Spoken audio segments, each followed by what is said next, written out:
Hey everyone, welcome back to the channel. In today's video, I have got 66 more questions in store for you from the topic breast. Before we get started, make sure to hit the subscribe button or leave a comment to stay updated on all my future content. So without any further delay, let's jump right into the questions. These are the topics we'll discuss today. So let's start with the first topic, general anatomy. Till now, only one or two questions have been asked from this. So we'll quickly do it. The lymphatic drainage from the breast is mostly drained into the axillary lymph nodes. Which of the following is considered the location of the apical lymph nodes? Now I have made a small diagram to elaborate the different types and the locations of the axillary lymph nodes. So starting from the anterior one, which is along the lateral thoracic vessels, the posterior one, which is along the subscapular vessels, the central one under the axillary pad, the axillary lymph nodes near the axillary vessels, and the upper border of pectoralis minor muscle. Lateral or humeral, which is along the posteromedial to the axillary vein, and subclavicular. With this, we can easily solve that the axillary group of lymph nodes, the apical ones, are located along the margins of the pectoralis minor. Now let's come to the second topic, the benign breast diseases. 6 questions have been asked in 5 unique ways. So the first question is, 25-year-old female presents with spontaneous nipple discharge of 3 months duration and it is bloody from a single duct. The true about management. First of all, the diagnosis here is basically the duct papillomas. So ultrasound is basically a very useful investigation. Galleptogram is not essential, and most of the blood stained nipple discharges are due to papillomas and other benign condition. So in these questions, multiple options were given and they asked which was right. Second question, a 14-year-old female presents patient of normal height and weight for age complains of right breast size twice that of the left breast since the onset of puberty 2 years ago. On examination, both breasts have a similar consistency on palpation with normal nipples and areola. Diagnosis. See, here the diagnosis is, it is virginal hypertrophy, and the management would be that we would ask the patient to wait because this condition is normal in the puberty in females, where the size of the breast can be highly variable, and this usually reside after the patient become more familiar with the pubertal symptoms, or the body becomes more accustomed to the physiological differences. Third, a blood stain discharge from the nipple indicates duct papillomas. Now a very important question, identify the disorder under surface of the breast as shown in the photograph below. See, can you see this one, this cord-like structure here? See, this is the under surface of the breast, and cord-like structure indicates it is a thrombophlebitis of the superficial veins of the breast and the anterior chest wall. So this condition can also occur in the arms or in the penis in the males, and the other diagnosis for it can be the occult carcinoma of the breast's lymphatic infiltration. So this is, if this is the cord-like structure present in the under surface, then you mark Mondor's disease, and here the treatment is only to restrict the arm movement and it usually subsides. So this question was asked around 2013-14, but it was repeated recently, and they showed the same structure, the cord-like structure on the under surface, and they asked what is the diagnosis. So it was Mondor's disease, but in the options they also mentioned Paget's, Juska's disease, and the Tietz syndrome. So I will quickly define what is Juska's, because they can ask it in the future. So Juska's is a recurrent periductal mastitis, and it occurs because of associated smoking as a risk factor, and the treatment is only antibiotics or incision and drainage. And Tietz syndrome is inflammation of more than one costal cartilages or the costochondral junction. So this is an image of the Juska disease. The retroareolar abscess or infection is there, and this is the Tietz syndrome. Can you see the lump here, or the inflammation or the swelling of the the junctions of the costal cartilages? Here it shows the inflammation of the sternum. Now let's come at the And the third topic, that is the investigations. This is the most important the subtopic from which majority of the questions have been asked. So 26 questions have been asked in the last 20 years in 22 different ways. So the first question is, a female patient presents with lump in her breast. All the following can be used to rule out malignancy except.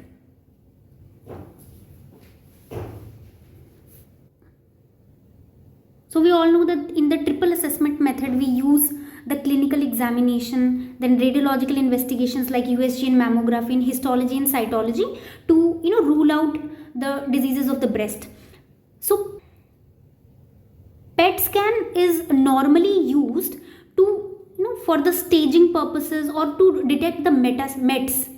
So this is an out of the way option, so this will not be used. Next, a very very important topic.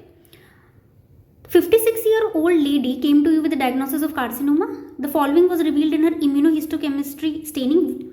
What can you say about the prognosis of this patient? So they basically here showed about the different types of the receptors, the ER, PR and the HER2 positive or negative.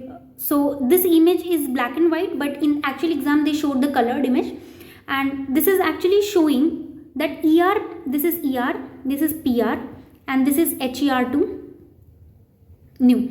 So all these are negative as per this question. So, and we all know that if it is a triple negative or the basal type, then it is very poor, it has very poor prognosis.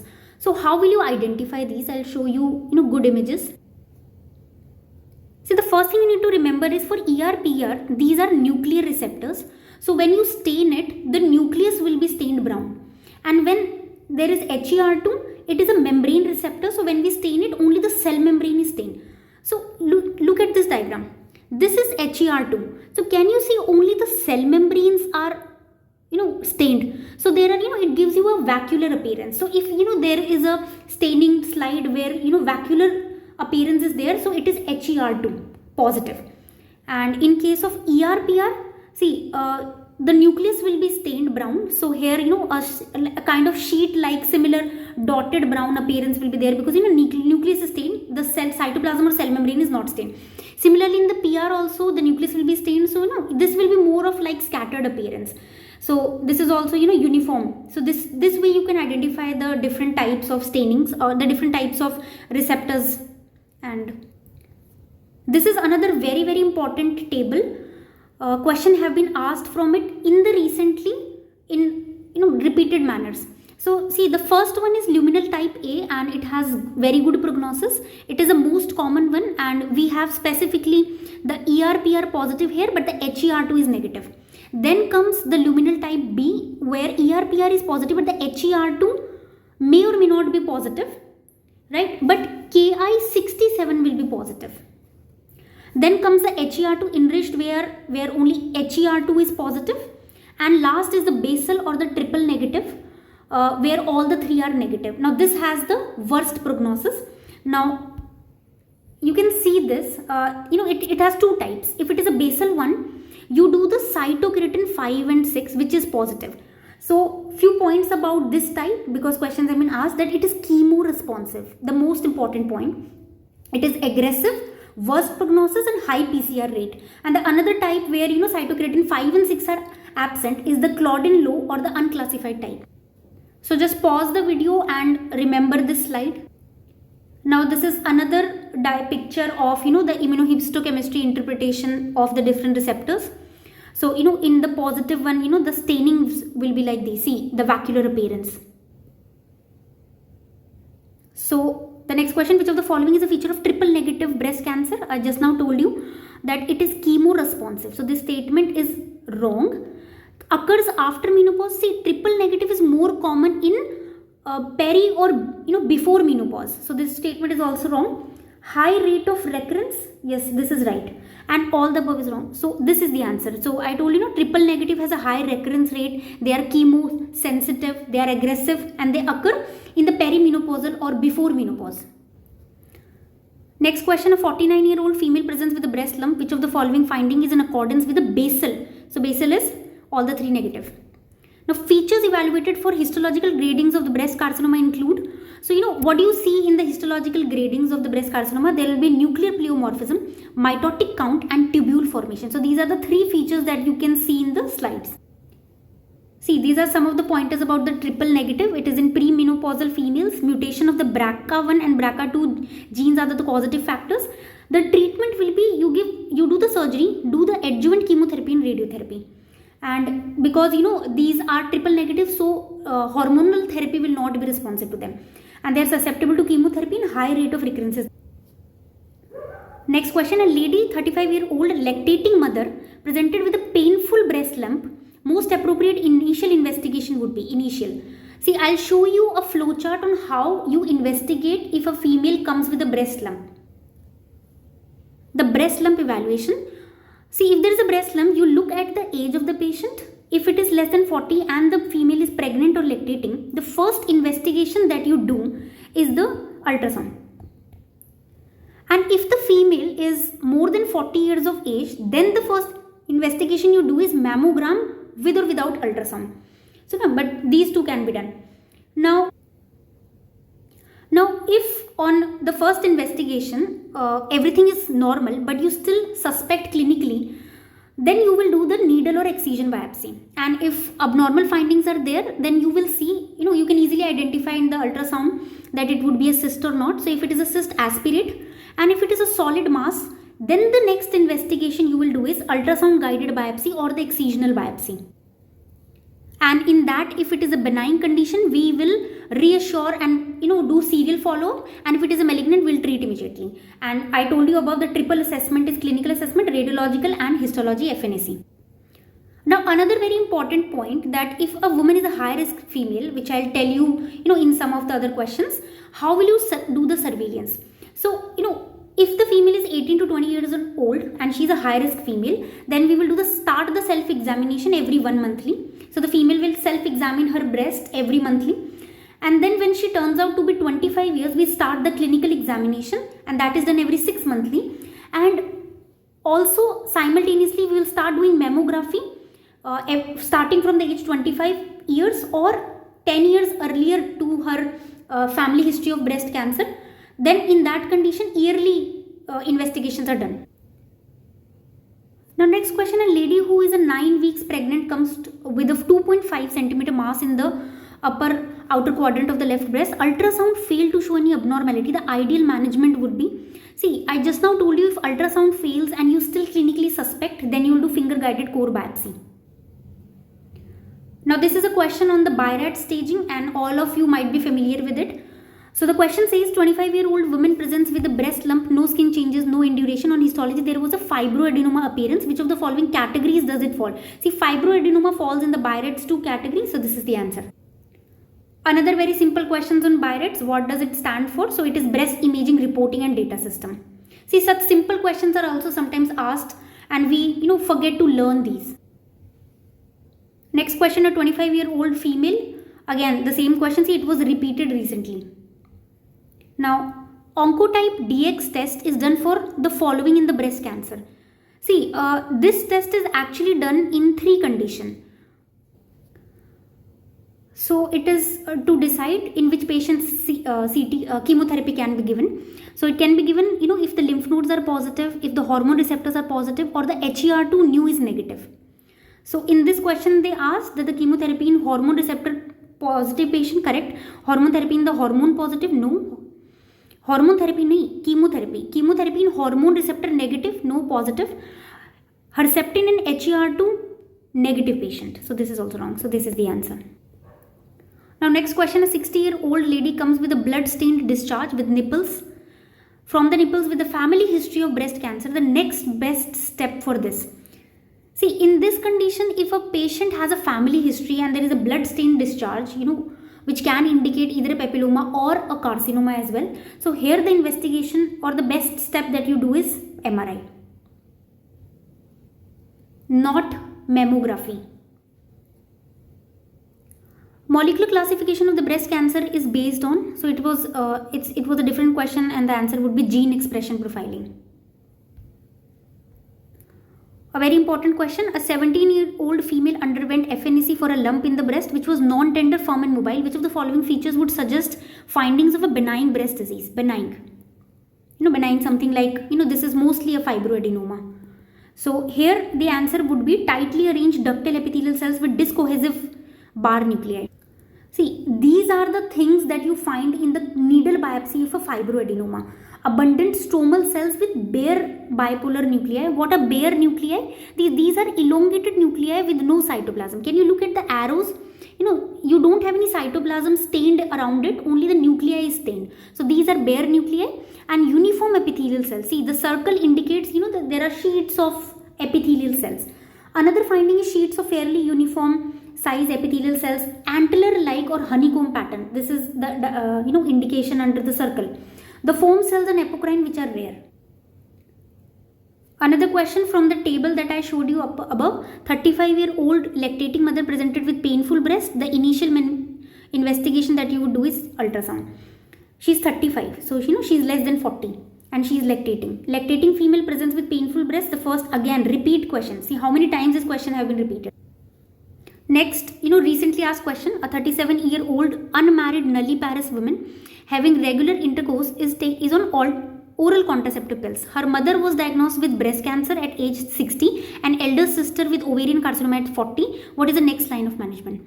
See, now this is high risk woman case. So what are the women who fall under the high risk category? So these are, breast carcinoma if it occurs, before 50 years of age. If she is triple negative, bilateral carcinomas are there. If the breast cancer is in male, ovarian cancer in same individual. If the same individual has ovarian cancer, the close relative with the breast carcinoma in males. Close relative less than 50 years and breast carcinoma. Close relative who have, both ovarian and the breast carcinoma, or more than 2 close relatives who have both, and known BRCA mutations present. So in the options, it was given the genetic counseling and screening for the BRCA, which is the right answer. Routine mammography, in this case will not be done because, here the age is 37 and this is done specifically at the age 25 or 10 years earlier. Stop taking oral contraceptive. Never, because there is no correlation of OCPs with the breast cancer, and rather OCPs are protective for ovarian or endometrial carcinoma, which are associated with BRCA mutation.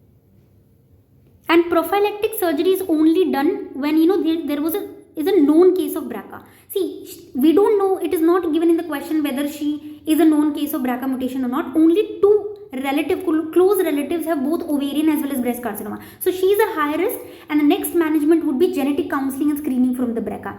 And only if BRCA is positive, she is known mutated, then we will do prophylactic surgery. Next question, fluorescence in situ hybridization of the fish is required in which of the following interpretation of HER2? So, this is the interpretation of the HER2, which is in 3 categories, 0 to 1 plus, 2 plus and 3 plus. So 0 to 1 plus are negative. So these are, those who are HER2 negative and they don't respond to the drugs. 2 plus is equivocal, who can be positive or cannot be. So here to confirm it, we do the fish. And third one are those who are HER2 positive, so they will respond to the drugs. So here the answer would be 2, because on that, for the confirmation, we do the fish. Now this is a repeat question. I told you earlier that 60-year-old female blood stain discharge and family history. So next step is MRI. So there are certain indications where we do MRI as an investigation of choice. And these are the conditions. When there is lobular carcinoma, when we are doing staging of the primary breast carcinoma,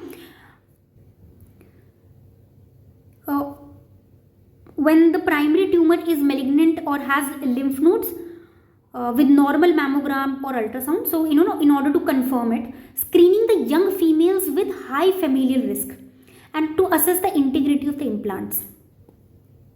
Now the next question, the image shows the methylene blue dye being injected into the peritumoral region. What is this procedure useful for? See, if you are injecting and see the image is showing, so it is, for sentinel lymph node assessment ke liye, or for biopsy of those.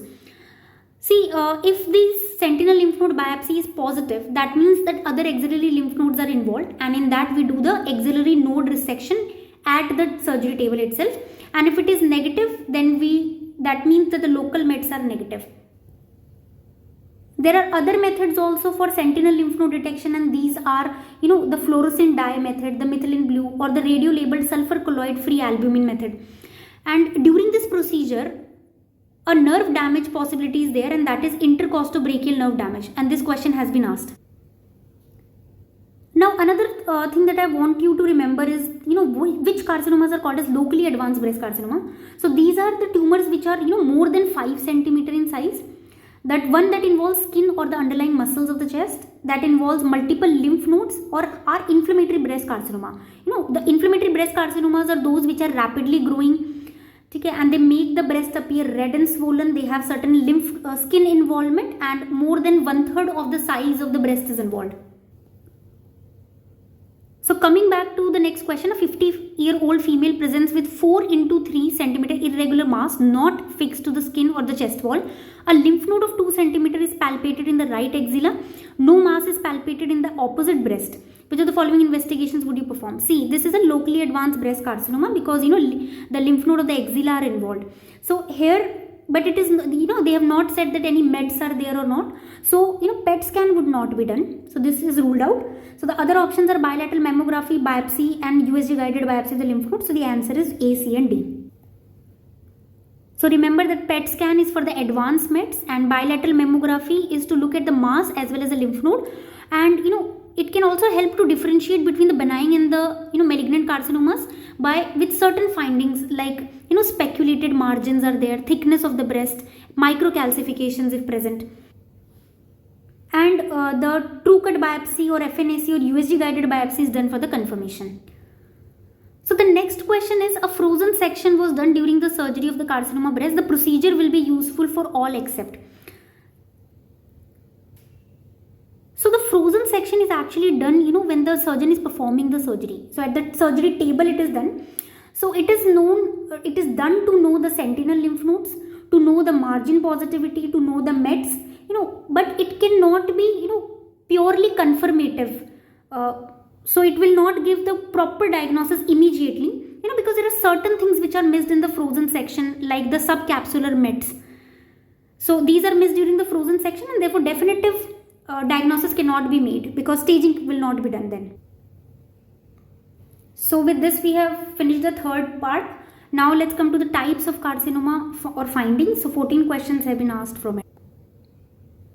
So the first question is, which of the following does not classify as locally advanced breast carcinoma? I told you the 5 criteria to identify it, and one of them was if the tumor size is more than 5 centimeters. So not more than 4. So this is wrong. Inflammatory breast cancer correct, skin involvement correct, and chest wall also. Now a very important question. Read it and see the image carefully. A 40-year-old woman presents with complaints of swelling of the right breast over the past 15 days. A local rise of temperature, and the lump was mobile over the chest wall. What is a likely diagnosis?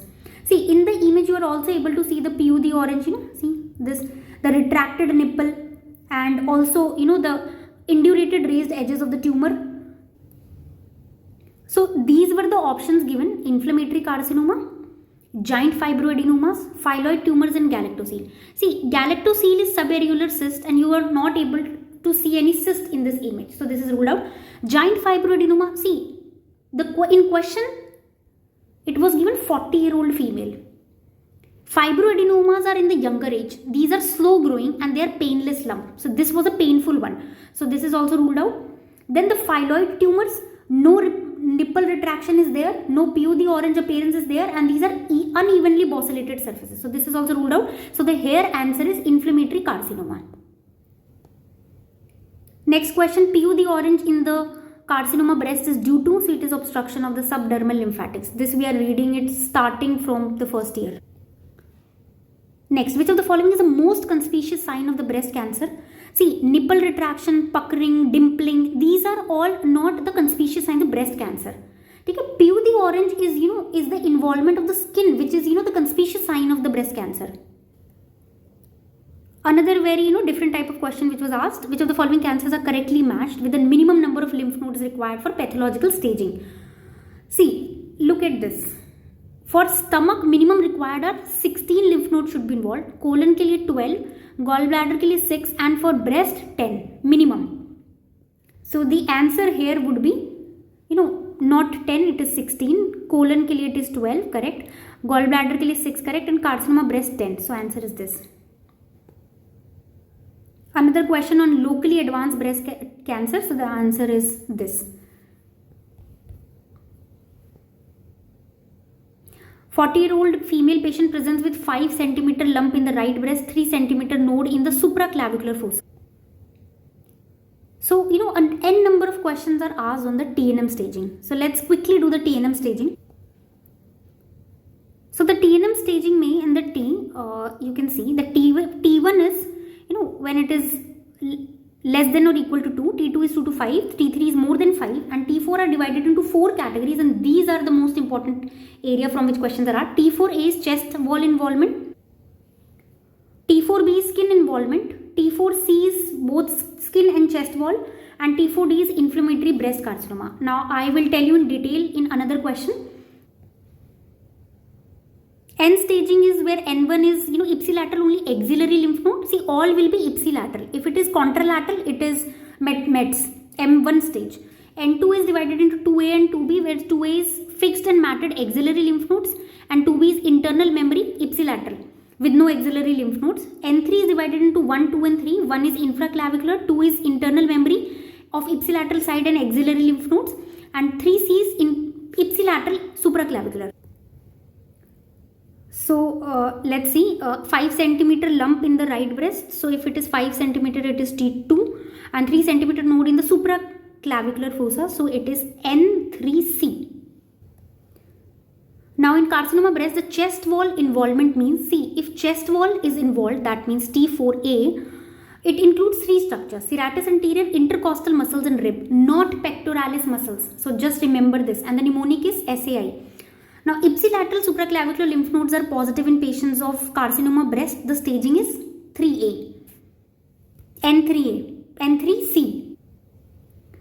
In a patient with carcinoma breast, stage 4B as per the TNM classification is defined. See, T4B, I told you, it is by skin changes. So, skin changes, what does it mean by?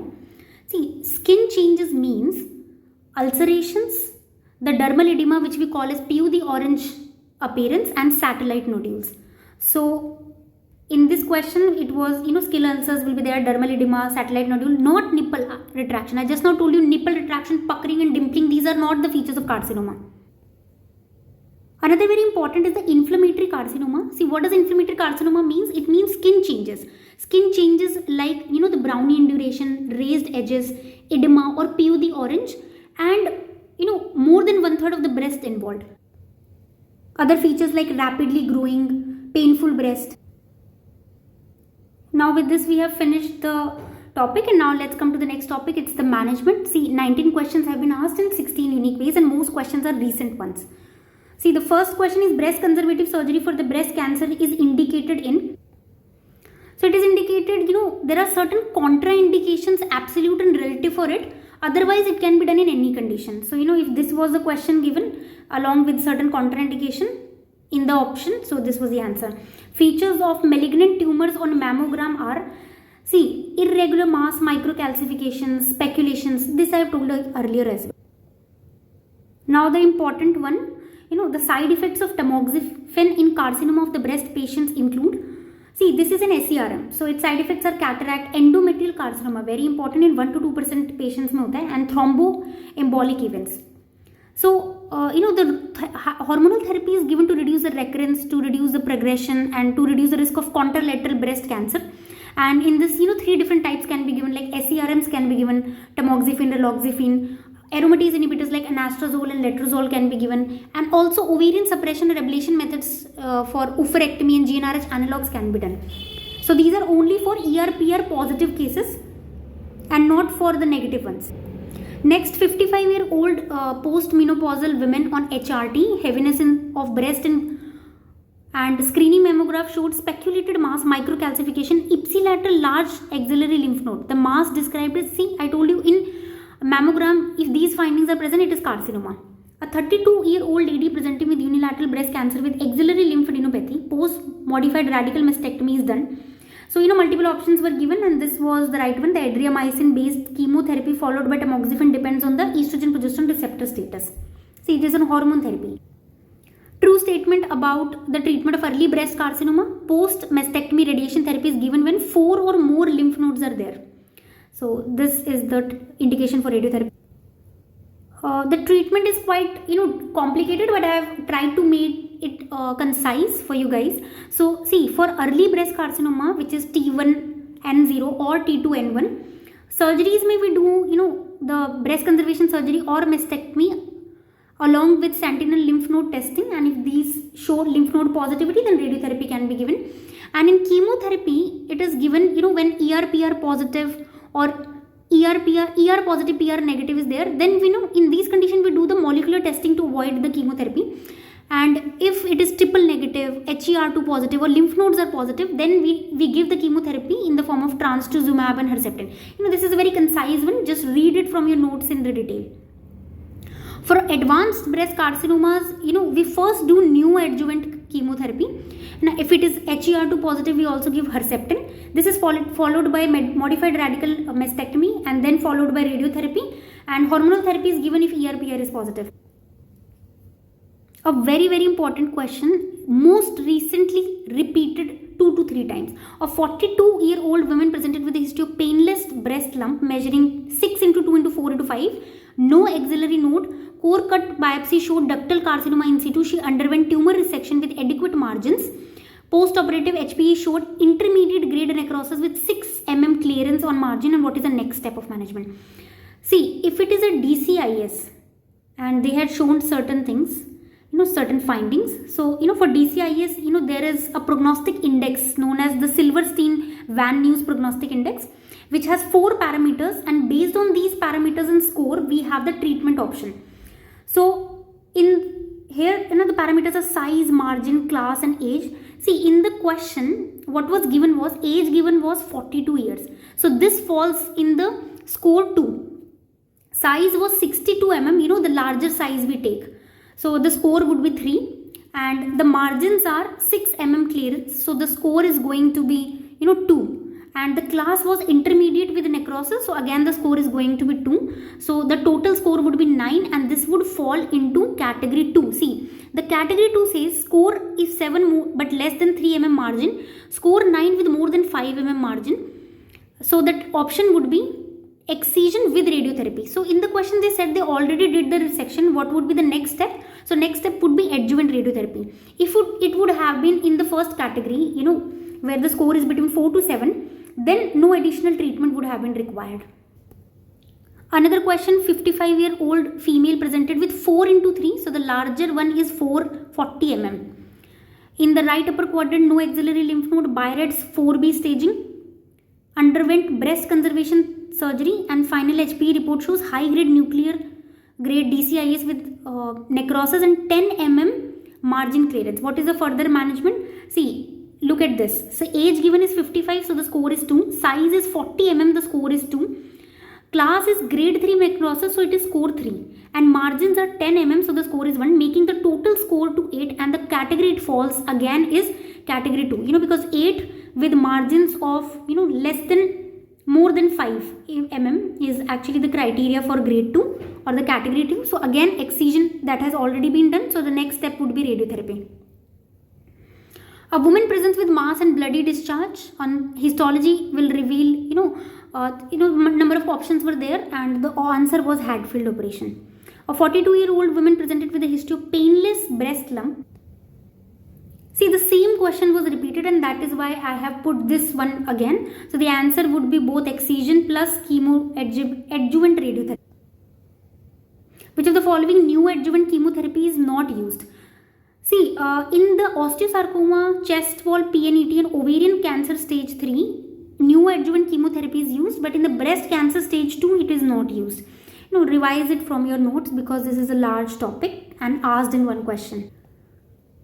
Now, two very unique questions on the nerve injuries. A 50-year-old female that underwent mastectomy is not able to now extend, adduct, and internally rotate the arm. The nerve damaged is, so here the nerve damaged is actually the latissimus dorsi, because its function is to extend, adduct, and internally rotate the arm.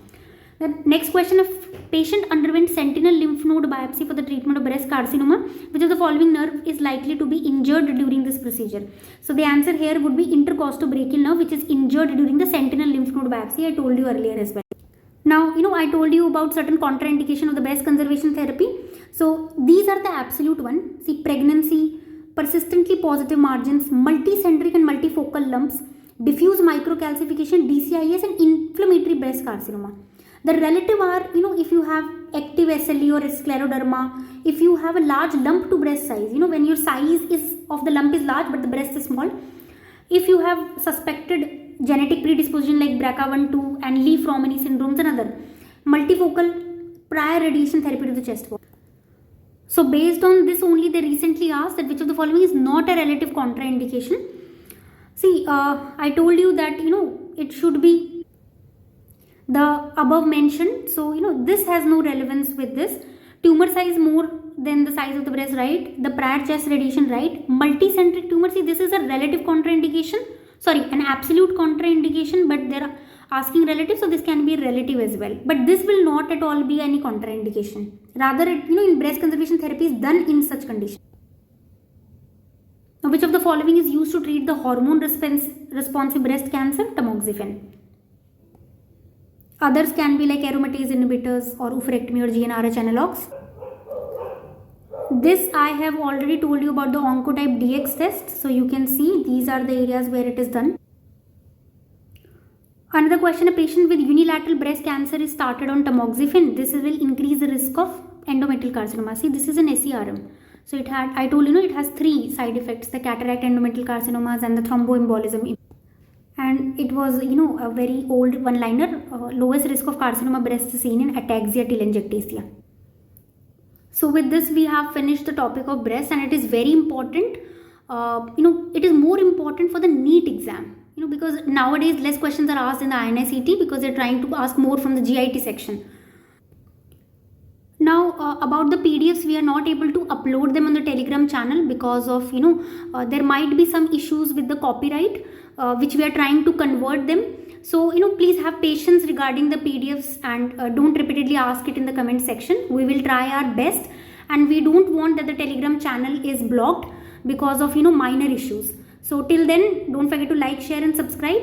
Eat well, exercise and study hard. Goodbye.